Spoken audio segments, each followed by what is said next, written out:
प्रिय वैष्णवो, जय श्री कृष्ण।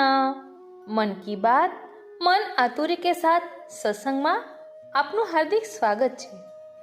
વાલા વૈષ્ણવો, એક વૈષ્ણવે ખૂબ જ આતુરતાથી કેટલાક પ્રશ્નો પૂછ્યા છે। આ પ્રશ્નો એ માત્ર પ્રશ્નો નથી, તેની પાછળ પ્રભુને પામવાની, દરેક ક્ષણ પ્રભુના સ્મરણમાં રહેવાની અને પોતાની ભક્તિ સાચી છે કે નહીં એની એક ખૂબ ઊંડી મૂંઝવણ છે। એટલે આજે આપણે આ પ્રશ્નોના જવાબ કોઈ શાસ્ત્રોનો આધાર લઈને નહીં, પરંતુ પોતાના જીવનમાં જે રીતે પ્રભુએ મને ધીમે ધીમે ખેંચી છે એ અનુભવ સાથે આપવાની કોશિશ કરીશ। વાલા વૈષ્ણવો, કોમેન્ટ બોક્સમાં પ્રશ્ન કર્યો હતો કે કયો મંત્ર જપવો, એટલે અક્ષર મહામંત્ર શ્રી કૃષ્ણ શરણમ મમ, શ્રી વલ્લભ શરણમ મમ અને શ્રી યમને શરણમ મમ, શું એ રીતે સ્મરણ કરી શકાય? ત્રણેયમાં કયો કરવો અથવા આ ત્રણેય સાથે કરી શકાય? તો સૌપ્રથમ હું તમને મારા જીવનની એક જ વાત કહું। હું 8મા ધોરણમાં ભણતી હતી ત્યારે મેં બ્રહ્મ સંબંધ લીધું। બ્રહ્મ સંબંધ લીધા પછી કંઠી પહેરવાની હોય, બસ એ સિવાય બીજું મને કંઈ જ ખબર પડતી નહોતી। પછી અમારી બાજુમાં એક મરજાદી રહેતા હતા, એમનું નામ મણિમા। મણિમાને ત્યાં દરરોજ રાત્રે સત્સંગ થતો। એમને ત્યાં જે સત્સંગ થતો હતો, ત્યાં જે બાપા સત્સંગ વાંચતા હતા એ ભગવત ચરણારવિંદમાં પહોંચી ગયા। એટલે પછી મણિમાએ મને કહ્યું કે જો તને અનુકૂળતા હોય તો અમે ખાલી પુસ્તક વાંચવાના સમયે તને બોલાવીશું, વધારે ખોટી નહીં કરીએ, તું આવીશ? એટલે મેં ઘરે આ વાત કરી તો ઘરેથી પણ હા કહી કે એ આવશે। એ રીતે સત્સંગ દ્વારા મારા જીવનમાં ભક્તિનું બીજ રોપાયું। ત્યારે બીજી કંઈ જ ખબર પડતી નહોતી, એટલે એમ થાય કે આટલું પુસ્તક વાંચી લઈએ એટલે ઘરે જઈએ, કારણ કે સત્સંગમાં પુસ્તક વાંચતા હોય પછી વચ્ચે વૈષ્ણવો ભગવત ચર્ચા કરતા હોય, શું કહેવા માગે છે તેની વાતચીત થતી હોય। આપણે નાના હોઈએ ત્યારે એમાંનું આપણે ઘણું સમજાતું ના હોય અને ત્યારે એવી રુચિ પણ ના હોય, કારણ કે એ વિશે ક્યારેય જાણ્યું જ ના હોય।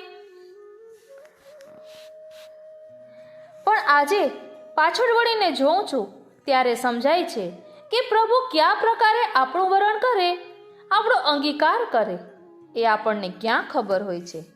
એટલે હું હંમેશા કહું છું કે પ્રભુ આપણને કઈ રીતે પોતાના તરફ ખેંચે એ આપણને ખબર નથી હોતી।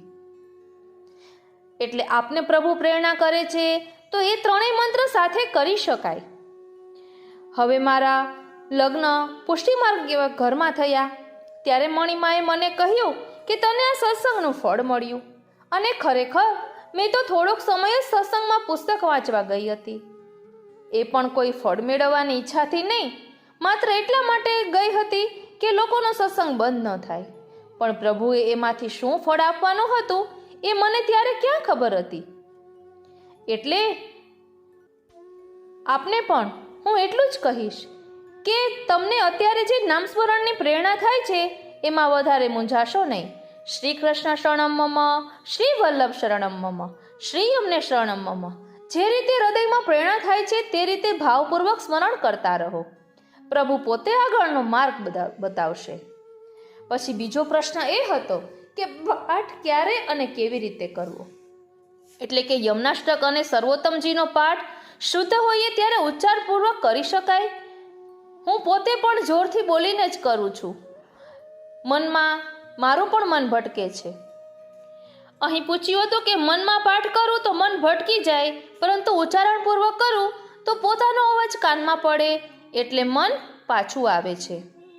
અહીં એટલું કહીશ કે સત્સંગમાં વાંચવામાં પણ આવ્યું છે કે આપણે જોરથી બોલીએ એટલે એ સત્સંગ કે ભગવદ નામ આપણા કર્ણ દ્વારા હૃદયમાં દ્રઢ થાય છે। એટલે એમાં જરા પણ મૂંઝાવવું નહીં। એમાં કહ્યું હતું કોમેન્ટમાં કે ઓફિસમાં રિસેસ કે ફ્રી ટાઈમમાં પાઠ કરી શકાય? બાથરૂમ ગયા પછી એ જ કપડાં પહેરેલા હોય તો શું ચરણામૃત લઈને પાઠ કરી શકાય? મારા અનુભવની વાત કહું તો હું પણ એક સમયે એવું હતું કે પાઠ, નિયમ, સ્તોત્ર આ બધું શીખવાની બહુ ઈચ્છા હતી, પુષ્ટિમાર્ગીય ઘરમાં લગ્ન થયા એટલે ત્યાંનું વાતાવરણ જોયું, કારણ કે હું એક મર્યાદા માર્ગમાંથી આવેલી એટલે ઘરમાં ભક્તિમય વાતાવરણ તો હતું, પરંતુ પુષ્ટિમાર્ગથી તો અલગ જ હોય ને, એટલે પુષ્ટિમાર્ગ વિશે બીજી કાંઈ ખબર ના પડે. ઘરમાં ઠાકોરજીની સેવા બિરાજે. એક વખત ઠાકોરજીના દર્શન કરતી વખતે મારા જેઠાણીએ કહ્યું કે આપણે શ્રીંગાર શ્રી સ્વામિનીજીના ભાવથી આવે ને મમ્મી. એ વખતે પણ મને ખબર નહોતી કે શ્રી સ્વામિનીજી એટલે કોણ. પછી મેં પૂછ્યું કે સ્વામિનીજી કોને કહેવાય? ત્યારે મને જવાબ મળ્યો કે રાધાજી છે એ શ્રી સ્વામિનીજી છે. દર્શન કરતી વખતે મને કંઈ જ ન આવડતું.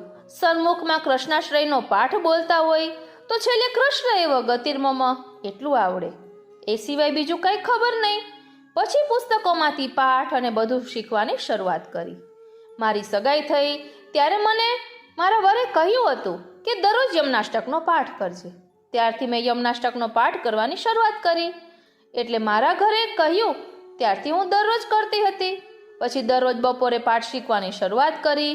એમ કરતાં કરતાં પુસ્તકોનું વાંચન શરૂ થયું, કારણ કે પુષ્ટિમાર્ગનો કંઈ જ ખબર ના હોય તો કોને પૂછવું, અને એક નવી વહુ તરીકે શું પૂછવું અને શું ના પૂછવું એ પણ ખબર પડતી ના હોય. એવી અલૌકિક વાતચીત પણ સામે ન થતી હોય કે જેમાંથી આપણને કંઈ જાણવા મળે. એટલે એમ કરતાં પુસ્તકોનું વાંચન શરૂ કર્યું. ઘરમાં જોયું તો મારા જેઠાણી દરરોજ સ્તોત્ર પાઠ કરતા હતા. એમનો એવો નિયમ હતો. એ જોઈને મેં પણ શરૂઆત કરી કે પાઠ કરવાના. પછી ઘરમાં વડીલો દ્વારા એમ પણ કહેવામાં આવ્યું કે અમે તો કોઈ દિવસ આવું કંઈ કર્યું નથી, અમે ક્યારેય બેસીને પાઠ કર્યા નથી. એટલે એમ કરતાં કરતાં મેં કોઈ કડક નિયમ રાખ્યો નહીં, પરંતુ પ્રભુ જે કરાવે, જે સમયે જે અનુકૂળ આવે તેમ કરવાનું શરૂ કર્યું.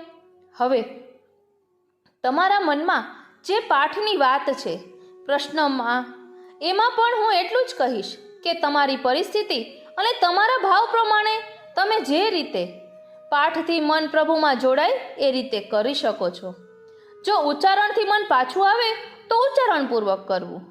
ઓફિસમાં છો તો પરિસ્થિતિ પ્રમાણે માનસી સ્મરણ કરવું.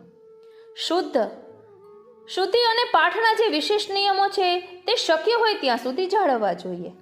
મેં એક વખત વચનામૃતમાં સાંભળ્યું હતું કે ટોયલેટ ગયા પછી સ્નાન કર્યા વિના પાઠ ના કરાય. એટલે એ શુદ્ધિનું આપણે ધ્યાન રાખવું જોઈએ.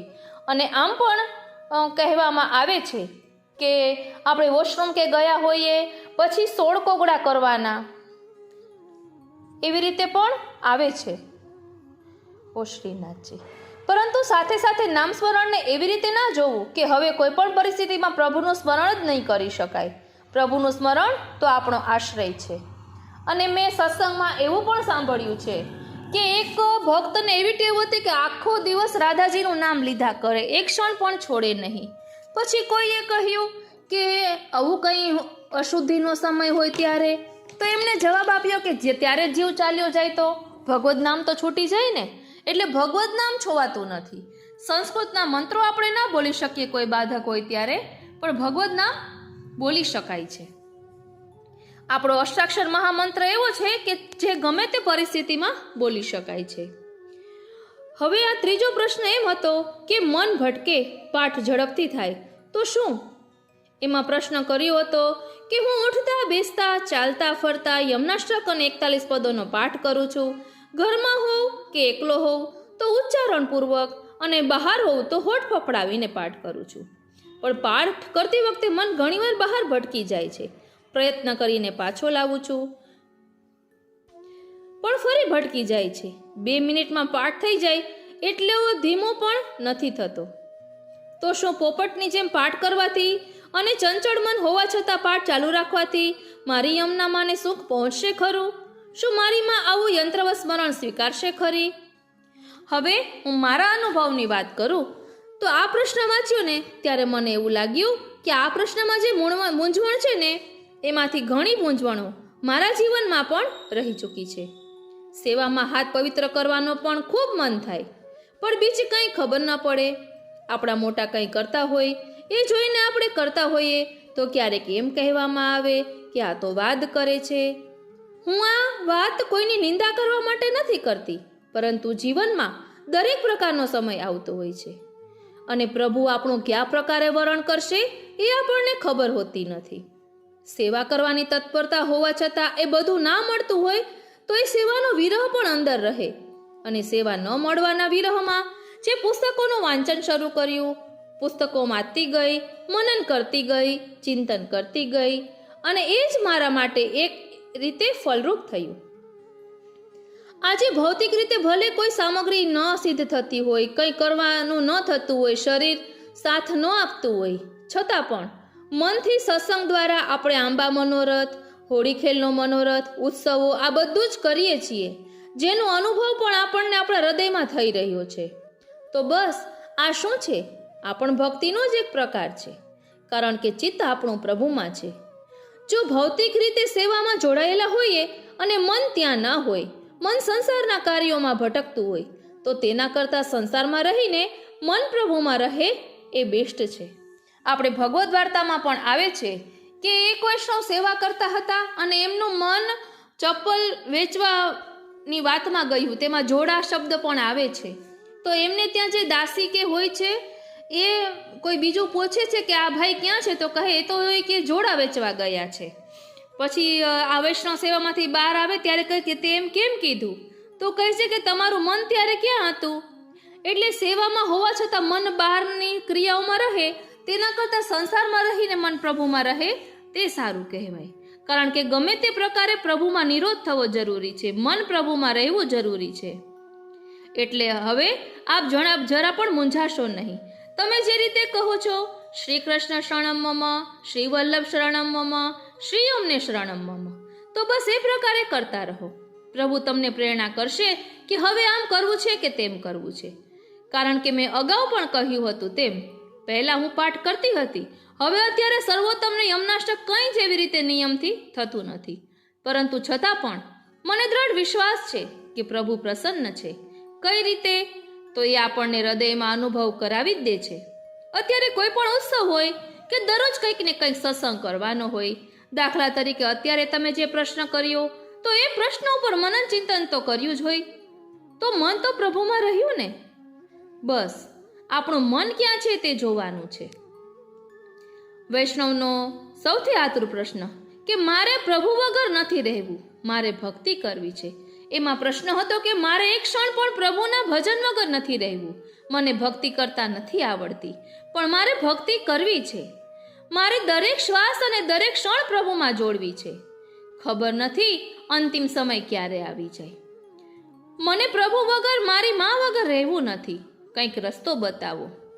તો હું એટલું જ કહીશ કે આપે જે લખ્યું છે ને કે મારે એક ક્ષણ પણ પ્રભુના ભજન વગર નથી રહેવું, આ જ વાત સૌથી વધુ સ્પર્શી જાય તેવી છે.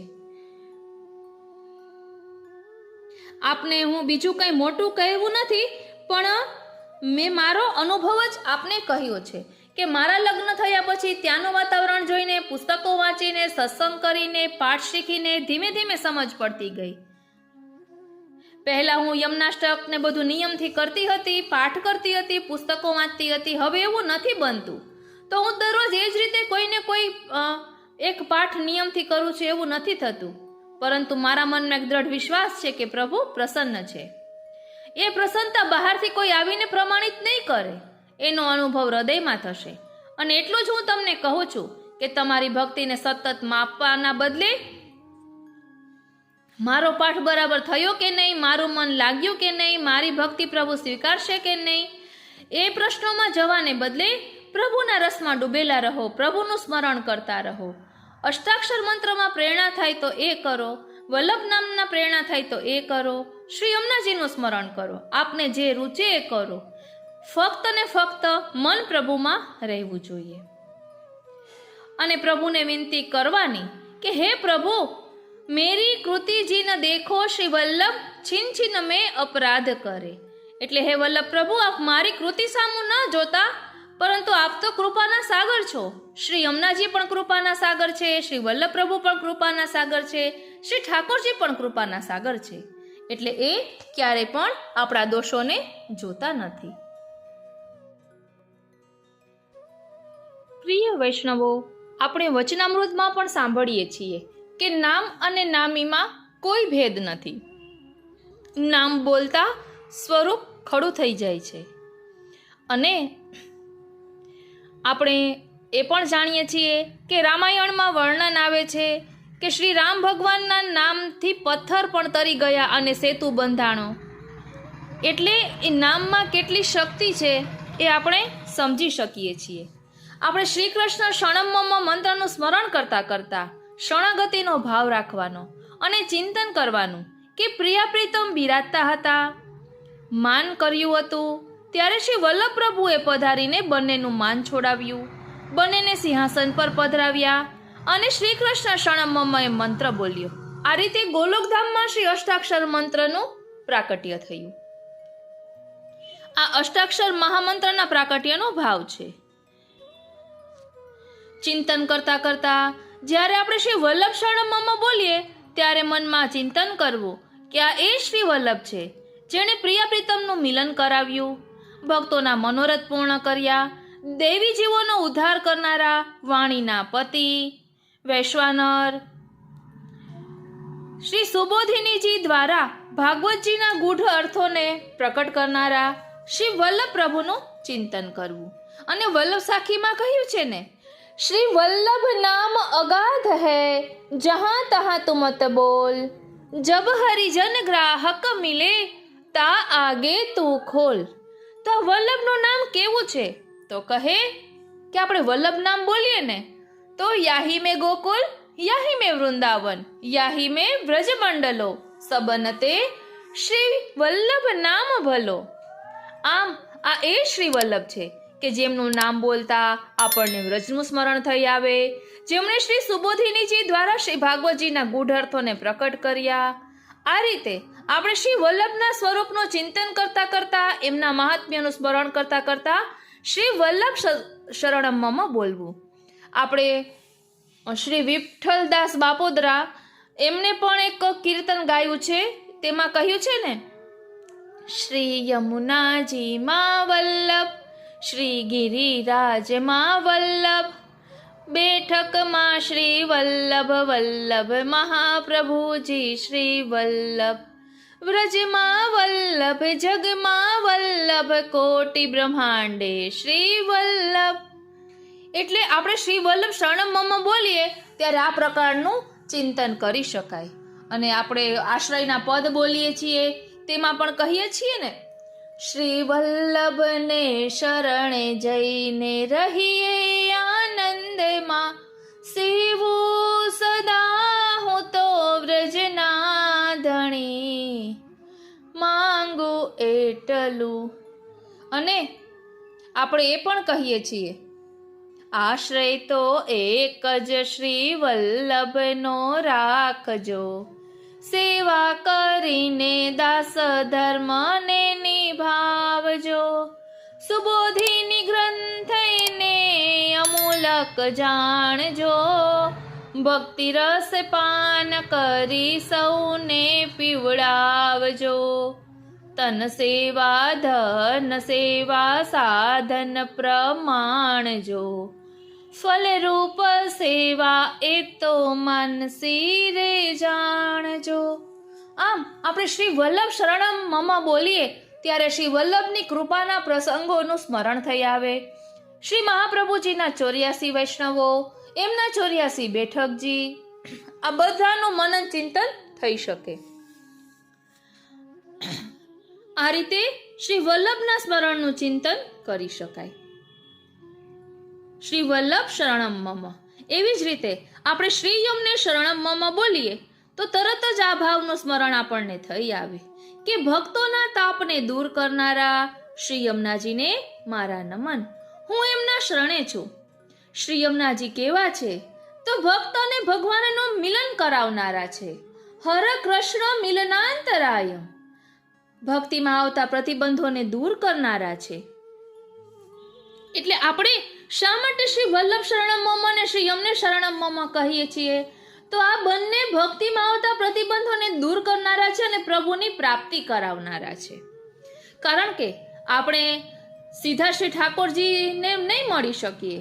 આપણે ઠાકોરજીના અતિશય વાલા એવા શ્રી વલ્લભ અને શ્રી યમુનાજીની આડીથી શ્રી ઠાકોરજીને મળી શકશું, કારણ કે શ્રી ઠાકોરજી એમને ઓળખે છે.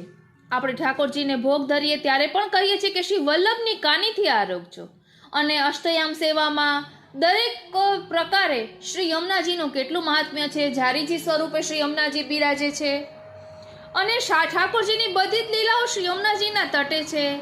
આમ સંયોગ સુખનું દાન કરનારા શ્રી યમુનાજી છે, એટલે શ્રી યમને શરણમ મમ.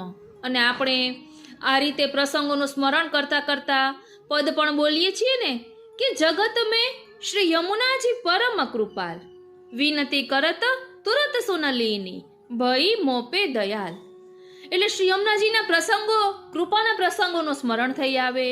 ભાગ્ય અને સૌભાગ્યનું દાન કરનારા શ્રી યમુનાજી છે, પ્રિયા પ્રીતમનું મિલન કરાવનારા શ્રી યમુનાજી છે. આ એ શ્રી યમુનાજી છે કે જે દોડતા પ્રભુ પાસે પધારે છે અને કહે છે કે આ ભક્ત આપની શરણે આવ્યો છે, એનો ક્યારે અંગીકાર કરશો. આમ શ્રી યમુનાજીના સ્મરણનો વિચાર આ રીતે કરી શકાય. આ રીતે આપણે મંત્ર બોલીએ ત્યારે આપણા મનમાં જે ભાવ પ્રકટ થાય એ રીતે ચિંતન કરવું જોઈએ. આપણે મણી બોલીએ તો એ મણી જોયો હોય તો આપણને યાદ આવે કે આ મણી કેવો છે. એટલે મણી બોલતા એ મણી દેખાય, પછી એ મણી કેવો કિંમતી છે એનું આપણને સ્મરણ થઈ આવે કે આ તો મહામૂલો મણી છે. એમ ભગવત નામ પણ મણી રૂપ છે. એટલે જ કહેવાય છે ને, તાહી કે હાથ નિરમોલ નગ દીજીએ, જોઈ નીકે કરી પરખી જાને. એટલે બસ આપણે નિષ્કામ ભાવે પ્રભુના ગુણગાન કર્યા કરવાના. પછી એ અષ્ટાક્ષર મહામંત્ર હોય, શ્રી વલ્લભ શરણમ મમ હોય, શ્રી યમને શરણમ મમ હોય કે ગમે તે રીતે, પણ એમના આપણે નામ બોલીએ, એ મંત્ર બોલીએ તો એ સ્વરૂપના સ્વભાવને, એમના મહાત્મ્યને, એમના ગુણોનું આપણે સાથે સાથે ચિંતન કરીએ તો અનેરો આનંદ આવે. આપણે ફટાફટ જે પાઠ બોલીએ છીએ તો પાઠ બોલીએ સંસ્કૃતમાં, તો સંસ્કૃતનો શ્લોક સાથે આપણે ભાવાર્થ અગાઉ વાંચેલો હોય, મનન ચિંતન કરેલું હોય, તો સંસ્કૃત શ્લોક બોલતા આપણને એ ભાવાર્થ યાદ આવે કે અહીં આ કહેવા માંગે છે. તો એવી રીતે આપણે કરીએ ને અર્થના અનુસંધાન પૂર્વક, તો અનેરો આનંદ આવે. એટલે આ બધું તો મેં આપને ઉદાહરણના રૂપમાં કહ્યું કે આ રીતે આપણે શ્રી કૃષ્ણ શરણમ બોલીએ ત્યારે માત્ર શરણાગતિનો ભાવ જ રાખવો એવું નથી, પરંતુ શ્રી કૃષ્ણ શરણમ એ મહામંત્ર છે. આપણે કીર્તનમાં બોલીએ છીએ શ્રી સૌભાગ્ય અપાવે છે. એવી રીતે એમાં સૌભાગ્ય શું છે કે શ્રી ઠાકોરજી કૃપા તો કરી રહ્યા છે, પરંતુ એ કૃપાનો અનુભવ જ્યારે આપણે કરીએ ત્યારે એ આપણું સૌભાગ્ય થાય છે. શ્રી વલ્લભ શરણમ જે પ્રિયા પ્રીતમને અતિશય વાલા છે, એવા શ્રી વલ્લભનું સ્મરણ કરતા શ્રી વલ્લભ સ્મરણ બોલવું. એવી જ રીતે શ્રી યમને શરણમ એટલે શ્રી યમુનાજી છે કે જેમને સૌ પ્રથમ શ્રી મહાપ્રભુજી યમુનાષ્ટકમાં એમની સ્તુતિ કરી છે, ષોડશ ગ્રંથના મંગલાચરણના રૂપમાં. આમ શ્રી યમુનાજીનું નામ, એમનું સ્મરણ ખૂબ જ મંગલકારી છે, ભક્તિમાં આવતા પ્રતિબંધોને દૂર કરનારું છે. એટલે શ્રી યમને શરણમ. આ રીતે પણ મનન ચિંતન કરી શકાય. આ તો મારી અલ્પમતીથી મેં આપને આ જવાબ આપ્યો છે. બાકી આપણા અંદર જે ભાવ પ્રકટ થાય એ રીતે મનન ચિંતન કરવું જોઈએ. મુખ્ય વાત એ છે કે માત્ર મંત્રના શબ્દો બોલતા રહેવા ની સાથે એ મંત્રનું સ્મરણ કે એ ભાવને આપણે અનુભવ કરીએ તો અનેરો આનંદ આવે. વાલા વૈષ્ણવો, અહીં મેં આ પ્રશ્નનો જવાબ આપવાનો રંચક પ્રયાસ કર્યો છે.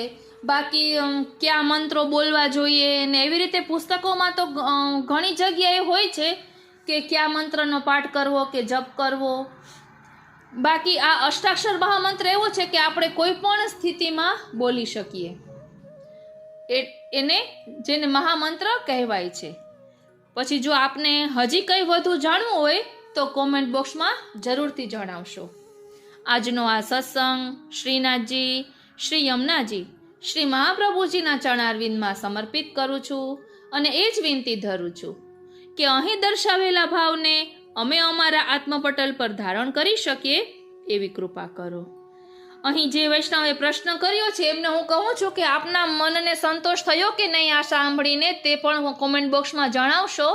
અને આપને હજી કંઈ મનમાં પ્રશ્ન હોય તો જરૂરથી જણાવશો. આપના મનના પ્રશ્નનું સમાધાન થયું છે કે નહીં એ મને જરૂરથી કહેશો, નહીંતર હજી હું થોડોક વધુ પ્રયાસ કરી અને પુસ્તકોનો આધાર લઈને આપને જવાબ આપવાનો પ્રયાસ કરીશ. બોલો શ્રી વલ્લભાધીશ કી જય. જય શ્રી કૃષ્ણ. અને હા, આજે તો પુસ્તકોનું વાંચન, મનન, ચિંતન બધું આપણને મોબાઈલમાં પણ મળી આવે છે. પહેલાં તો પુસ્તક પણ એવી રીતે પ્રાપ્ય ન હતા. કોઈએ પુસ્તક ભેટમાં આપ્યું હોય તો પણ કેટલી ખુશી થાય કે કંઈક નવું જાણવા મળશે. આજે તો સુવિધાઓ ઘણી બધી થઈ ગઈ છે, પણ એક વસ્તુ ત્યારે પણ જરૂરી હતી અને આજે પણ જરૂરી છે કે મન પ્રભુમાં રહે. આપણે સંસારમાં રહીને સંસારના કાર્યો કરીએ, પરંતુ મન ક્યાં જોડાયેલું છે એ જોવાનું છે. કારણ કે ભક્તિ માત્ર બહારની ક્રિયા નથી. ભક્તિ એટલે ચિત્તનો સંબંધ. ભૌતિક રીતે સેવા ના કરી શકીએ, કોઈ સામગ્રી સિદ્ધ ન કરી શકીએ, કોઈ વિશેષ ઉત્સવ ન કરી શકીએ, છતાં જો મનમાં પ્રભુ માટે મનોરથ થાય, ઉત્સવ થાય, સત્સંગ થાય, સ્મરણ થાય, તો એ ભાવને ઓછો ના ગણવો. મારા જીવનમાં પણ કદાચ પ્રભુએ આ જ રીતે મને ધીમે ધીમે પોતાના તરફ ખેંચી હશે. 8મા ધોરણમાં બ્રહ્મ સંબંધથી શરૂઆત થઈ અને મણિમાના સત્સંગમાં પુસ્તક વાંચવા જવાનું થયું. પછી પુષ્ટિ માર્ગીય ઘરમાં લગ્ન થયા, શ્રી ઠાકોરજીની સેવા જોઈ, પછી શ્રી સ્વામિનીજી વિશે જાણ્યું, શ્રી યમનાષ્ટક શીખ્યું, પાઠ શીખ્યા, પછી પુસ્તકો વાંચ્યા, પછી મનન ચિંતન શરૂ થયું. અને આજે પાછળ વળીને જોઉં છું ત્યારે લાગે છે કે બધું મેં નહોતું કર્યું, પ્રભુએ મને ધીમે ધીમે પોતાની તરફ ખેંચી છે. એટલે કદાચ તમારા જીવનમાં પણ પ્રભુ અત્યારે કંઈક એવું જ કરી રહ્યા હશે. તમને આટલા બધા પ્રશ્નો કેમ થાય છે? તમને સતત સ્મરણ કરવાની ઈચ્છા કેમ થાય છે? મન ભટકે છે તો પણ પાછું પ્રભુમાં લાવવાની કોશિશ કેમ કરો છો? કદાચ એ આતુરતાને પણ પ્રભુની કૃપા તરીકે જોવાની આપણે જરૂર છે. એટલે જરા પણ મૂંઝાશો નહીં. પ્રભુ જે પ્રેરણા કરે તે કરતા રહો. આપણે તો બસ એટલું જ કરવાનું છે કે આશ્રય છોડવાનો નથી, સ્મરણ છોડવાનું નથી. મન ભટકે તો પાછું લાવવાનું છે અને પોતાની ભક્તિને લઈને નિરાશ થવાનું નથી. બાકી આગળ શું કરવું, ક્યારે કરવું અને કેવી રીતે કરવું એ તો પ્રભુ પોતે હૃદયમાં પ્રેરણા કરશે. અને અંતે મારી શ્રીનાથજી પ્રભુ અને શ્રી યમુના રાણી અને શ્રી વલ્લભના ચરણારવિંદમાં એ જ વિનંતી છે કે હે પ્રભુ, અમને ભક્તિ આવડતી નથી, મન ચંચળ છે, અનેક અપૂર્ણતાઓ છે, છતાં આપના ચરણોમાં દ્રઢ આશ્રય રહે એ ક્યારેય ખૂટે નહીં એવી વિનંતી ધરીએ છીએ. અને એ જ વિનંતી કરીએ છીએ કે ભક્તિ કરતા છૂટે મારા પ્રાણ, પ્રભુજી એવું માંગુ છું, રહે જન્મો જન્મ તારો સાથ, પ્રભુજી એવું માંગુ છું. ભલા વૈષ્ણવો, મારી અલ્પમતીથી જવાબ આપવાનો પ્રયાસ કર્યો છે. જય શ્રી કૃષ્ણ.